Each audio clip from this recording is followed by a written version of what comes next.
अस्सलामु अलैकुम दोस्तों, आप देख रहे हैं अरहम वॉइस चैनल। आज हम बात करने वाले हैं बनी इज़राइल में दो भाइयों का वाकया। बनी इज़राइल में दो भाई थे जिनमें एक मुसलमान था और दूसरा काफिर था। दोनों दरिया के शिकार थे। काफिर बुत को सजदा करता था, मगर जब वह मछलियों के लिए जाल तैयार करता तो उसमें ढेरों मछलियां आ जाती थीं। उस जाल को खींचना भी उसके लिए मुश्किल हो जाता था। मगर मुसलमान भाई के जाल में सिर्फ एक ही मछली आती थी और वह उस पर बेसब्री के साथ खुदा का शुक्र अदा करता था। इत्तेफाक से एक रोज उस मुसलमान की बीवी अपने मकान की छत पर गई तो उसकी नजर काफिर की बीवी पर पड़ी, जो जेवर और बेहतरीन लिबास से आरास्ता थी। यह देखकर उस मुसलमान की बीवी के दिल में बस वसे पैदा हुआ कि काश मैं भी ऐसी ही होती। तो काफिर की बीवी बोली, तू अपने शौहर को इस पर आमादा कर ले कि वह भी मेरे शौहर के माबूदों यानी बुतों की इबादत किया करें, ताकि तू भी मेरी तरह मालदार हो जा।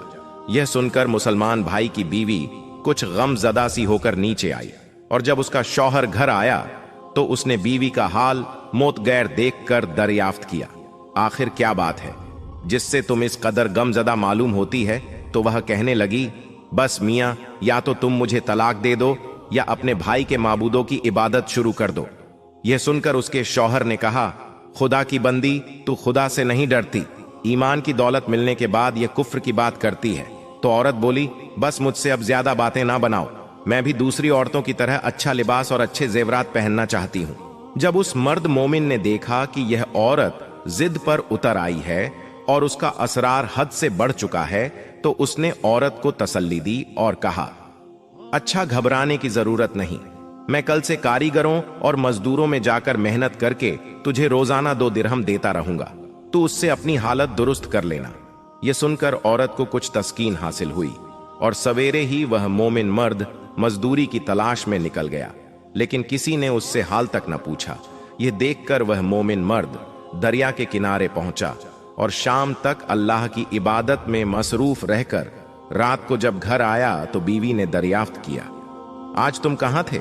वह कहने लगा, मैं बादशाह की खिदमत में मसरूफ था, उसने मुझे 30 दिन काम करने की शर्त की है। औरत ने कहा कि आखिर वह बादशाह तुमको क्या देगा? तो उसने जवाब दिया कि मेरा बादशाह बड़ा करीम है और उसके खजाने माल व दौलत से भरे हुए हैं, वह मुझे वह देगा जो मैं चाहूंगा। चुनांचा इसी तरह वह अपने माबूदे बरहक की इबादत में मसरूफ रहा। और 30वीं रात हुई तो बीवी ने कहा, सुनो मियां, अगर कल तुमने मुझे मजदूरी लाकर नहीं दी तो तुम मुझे लाजमी तलाक दे देना। यह सुनकर उसको इस कदर परेशानी लाहक हुई और 30वीं सुबह को उसने एक यहूदी से कहा, क्या तुम मुझे मजदूरी पर लगा लोगे? यह सुनकर यहूदी कहने लगा कि हाँ, तुमको मजदूरी तो मिल जाएगी, लेकिन शर्त यह है कि मेरे पास तुम्हारे खाने पीने का कोई इंतजाम ना होगा। चुनांचा वह मर्द मोमिन रोजे की नियत करके यहूदी के साथ काम पर चला गया। अल्लाह रब्बुल आलमीन के हुक्म से एक फरिश्ता 29 अशरफियां एक नूरानी तबके में लेकर उसके बीवी के पास पहुंचा और कहने लगा, मैं बादशाह का काशिद हूं, उसने यह अशरफियां लेकर मुझको तेरे पास भेजा है और फरमाया है कि तेरा शौहर हमारे पास काम में था, हमने उसको ना छोड़ा, यहां तक कि उसने हमको छोड़ दिया और यहूदी के पास चला गया। अगर वह हमारा काम करता तो हम उसको और ज्यादा अज्र देते। बस ये एक अशरफी की कमी इस वजह से है। वह औरत अशरफियों में से एक अशरफी लेकर बाजार गई। सोनार ने उसकी 1000 कीमत औरत के हाथ में रख दिया और जब शाम को वह मोमिन मर्द घर वापस लौटा तो औरत ने उससे दरियाफ्त किया, आज तुम कहां थे? उसने जवाब दिया कि आज मैं एक यहूदी के काम पर गया हुआ था। तो बीवी कहने लगी कि आखिर बादशाह की खिदमत तर्क करके तुम दूसरे की खिदमत क्यों करते हो?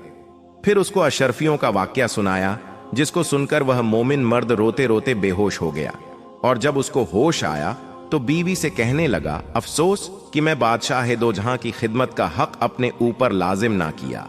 उसके बाद उस शख्स ने औरत को छोड़ दिया और पहाड़ों पर चला गया, जहां खुदा की इबादत में मसरूफ रहा। कुछ दिन बाद उसका इंतकाल हो गया। अल्लाह रब्बुल इज्जत उस पर अपना रहम फरमाए, आमीन।